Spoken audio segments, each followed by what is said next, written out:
Hello besties, welcome back to my channel. It's that time of the month where I recap everything that I read from the last month. So this is going to be my April reading wrap up. In addition, I'll be talking about some of my favorite TV shows because I have been really into watching TV shows the past month. So I'll be diving into that after I recap all my books, but let's just dive right in. So in the month of April, I read 5 books ranging from mostly romance and fiction, and then I had one YA romantasy included in the reading mix, but I was really leaning into romance and fiction. I feel like it's just that time of year where the weather finally turned nice and I just wanted simple, fun romance books. So I'm really happy that I read this mix this month. Also, I pretty much enjoyed every book. I think my average rating for the month was around 4 stars, so I really did enjoy everything that I wasn't reading. The total number of pages read was around 2,079 pages. So overall, it's been a pretty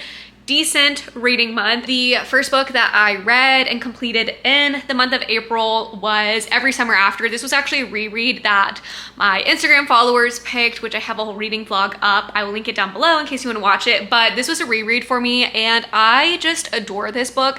I actually forgot a lot of the plot in this one. I remember the big moments, but when I did my reread, I was like, oh my gosh, I absolutely adore this book. And I remember having this feeling the first time I read it. Obviously, there's a plot twist that happens kind of at the end of this book that I don't fully love, which is why I don't give this a 5-star rating, but I still really enjoyed this. I loved the dual timeline in this story. I think Carly did a great job balancing the staying in the present time while also flashing back to give more context and like show us the journey from our main characters meeting into how they fell in love to a big dramatic moment and then where we are now. So I thought it was a really nice balance between everything, and it's also the perfect time to do a reread because not the sequel, but essentially another book in this world with these characters is coming out in a few days, I believe, and that's One Golden Summer. So I'm really happy that I did this reread. I also think the covers are stunning. I think I said this in every video that I've like talked about a Carly Fortune book. I think her covers are absolutely gorgeous, and Carly captures the essence of summer so well that I feel like it's not really summer if you don't read a Carly Fortune book. So I really enjoyed my reread of this. This is still, I think, one of my favorite books from Carly Fortune, but I'm excited to see where One Golden Summer places. And yeah, I'm really happy I read this. Highly recommend reading this one if you haven't read it yet. Perfect summer romance to read during the summertime right now. The next book that I read was Firefly Lane. Now this did take me a minute to get through, if I'm being honest. Mostly because it's switching from reading like a romance to a fiction, and then this was also my first time reading a Kristen Hanna book, and you guys, I absolutely sobbed in the last 20% of this book. Oh my god, like I knew something was going to happen. There's a lot of foreshadowing I think that happens throughout this story that teases you and sets you up for kind of that big dramatic reveal that happens, and then you just follow them after that moment and how they all cope with everything and deal with everything.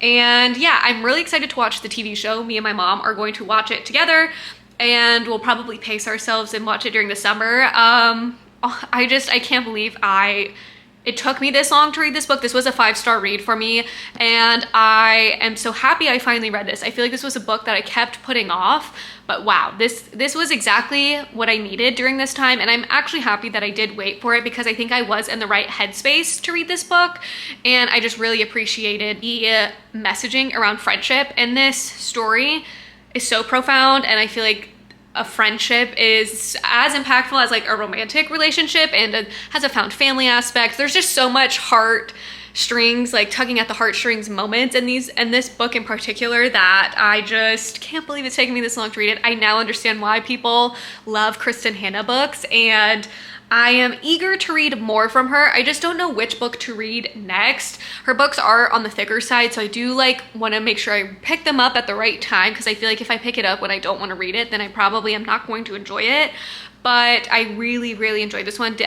I'm gonna be honest, I didn't love Tuli in this book, but I'm curious to see how she's portrayed in the TV show, because everyone that I've talked to has said that the TV show is different from the book, so I'm curious if they've maybe made her more likable. I personally just didn't really love her. It was like a love-hate relationship. Like, Kate was just so a good friend, I feel like, and then Tuli just took advantage of it sometimes, but in the end, they both loved each other very much and everything like that. So I'm very happy that I finally read this book. Literally, I've been putting it off for like a year now at this point, and I'm excited to read more books from Kristen Hanna. So if you have like one that you really loved, please let me know in the comments below, because I'm kind of at a loss on which book to pick up next. Yeah, and this was basically my first fiction book in a while. I can't remember the last fiction book that I read, but it made me want to read more fiction. So I'm really wanting to now push myself to pick up more, because I think if I can find stories that are like this, where they really tug at your heartstrings and like theme in the story that's really profound and everyone can relate to, then I feel like I'll enjoy it a lot more. So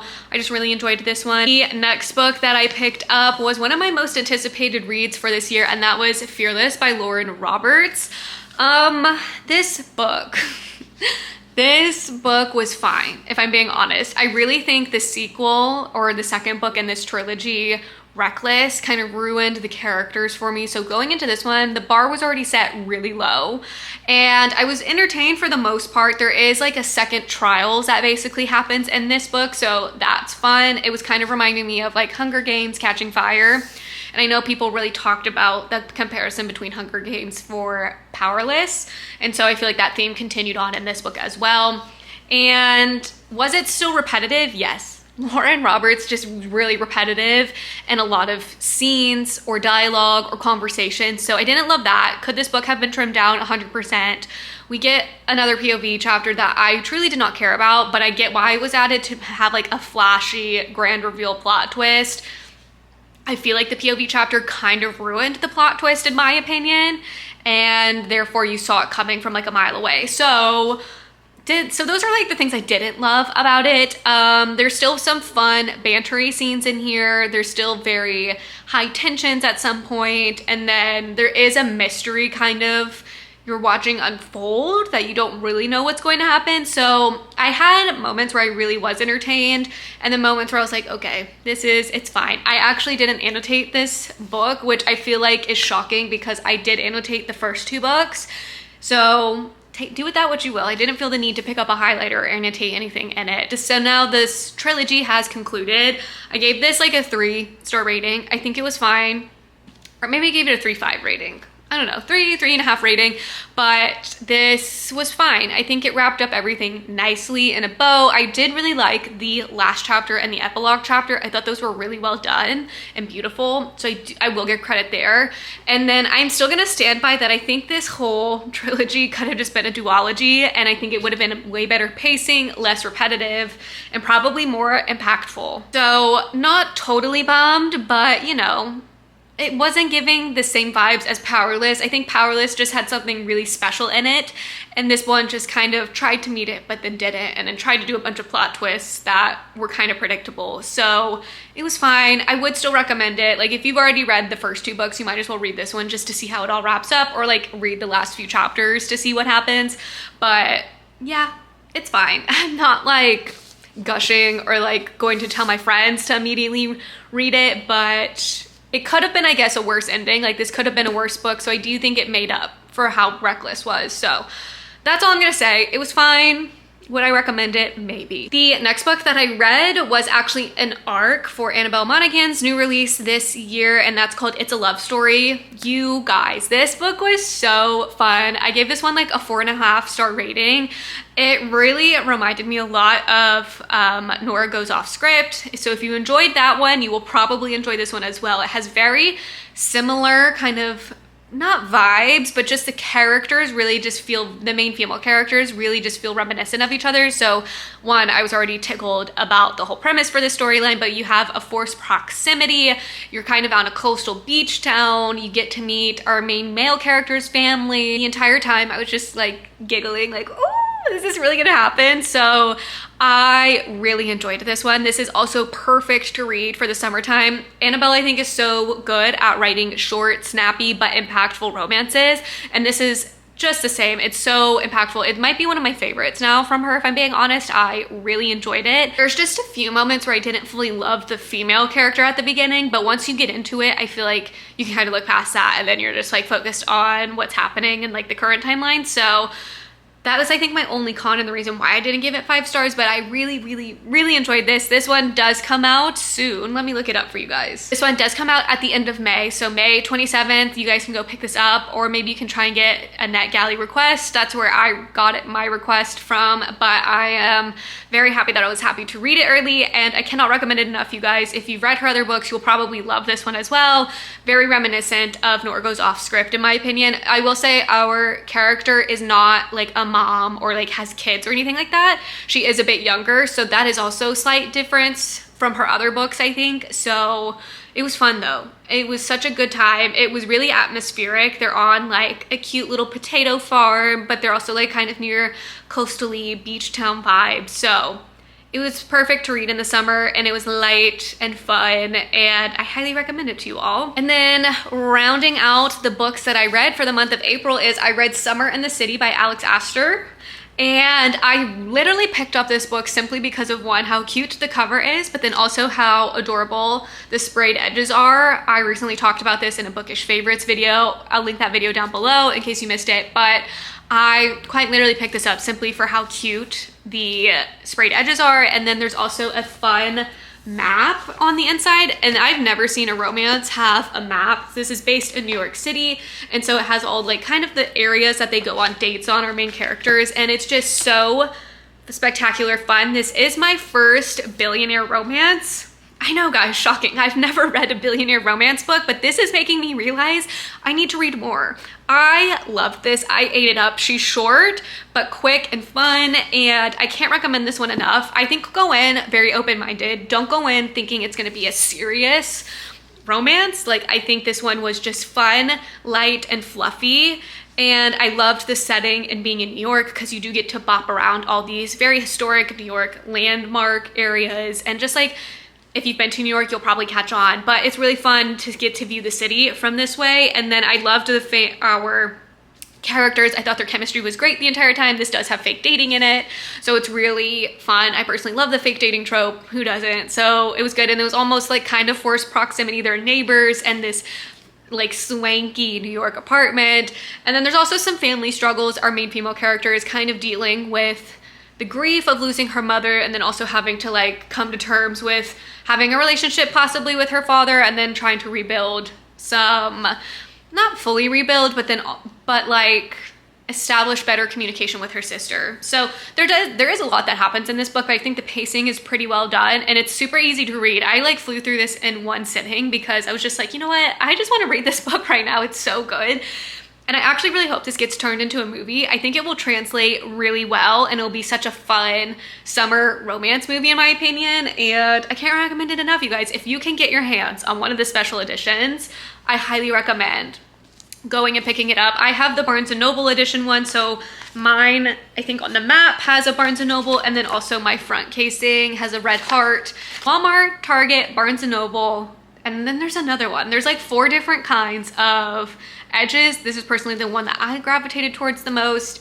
And yeah, but anyways, this was really fun. If you've been seeing it on social media and like people hyping it up, just know it's fun, and it's a light, fluffy candy read to read during the summertime. Perfect to read during the summertime, like it says, Summer in the City. Definitely would recommend picking it up. And yeah, so those are all the books that I read for the month of April. I had a really fun time. We had a nice fun mixture of like light fluffy romances, then we had some more heavier fiction books, and then we had a nice palette cleanser of a YA romantasy book. And I would say it was a good month. I want to talk about my favorite TV shows. And so this month I watched, which I know I'm so late to the game, but I watched like the Fate Winx Saga, whatever the show is, right here. I can't believe it's taken me this long to watch this, guys. Like, I know, I'm so late. I'm several years late, but I binged the 2 seasons that are out of this show, and they're so ridiculous. The acting's actually atrocious, and yet I couldn't stop watching it.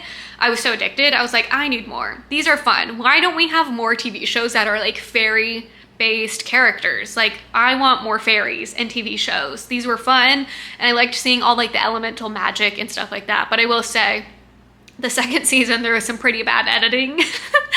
at the end. So like, I get why it was canceled. The editing, the CGIs were not that good, but I'm still bummed. Like, this would have been really fun to see it continue to play out, because the second season kind of ends on a cliffhanger, but like kind of not really. Like, a lot does get wrapped up, but there's still like the possibility of like picking up and seeing what happens. So that's all I'll leave it at. But if you've watched this show, let me know your thoughts on them, because I would love to hear it. Like, the acting is so bad, and yet I couldn't stop. Like, I was addicted. You know what you guys know what I mean? Like, you have to just keep watching something even though you know it's like trash and yet you enjoy it. That was this show for me. Okay, so I watched that, and then I've obviously started doing a rewatch of Gilmore Girls. I normally save my rewatch for fall, but something just in me, I was like, I need to rewatch this show right now. So happy I did. I'm like loving it. Basically, if I'm not reading, I'm gonna probably be watching this TV show, and I just can't get over how annoying Rory is. Every time I watch it, I'm like, wow, I forget how diabolical she can be. It's actually crazy, and I love getting to see all the different boyfriends. Logan just came back in, or he's made an appearance in college, so I'm really excited for that storyline. Personally, I'm a Logan girl. I do appreciate Jess when he's older. Younger Jess, yikes, a mess. And then Dean's the worst. Sorry to all the Dean lovers out there, but he is actually the worst. So I'm really enjoying it. It's just been fun and a nice comforting TV show to watch. It's just a show that I can watch so many times and I'll never get tired of it.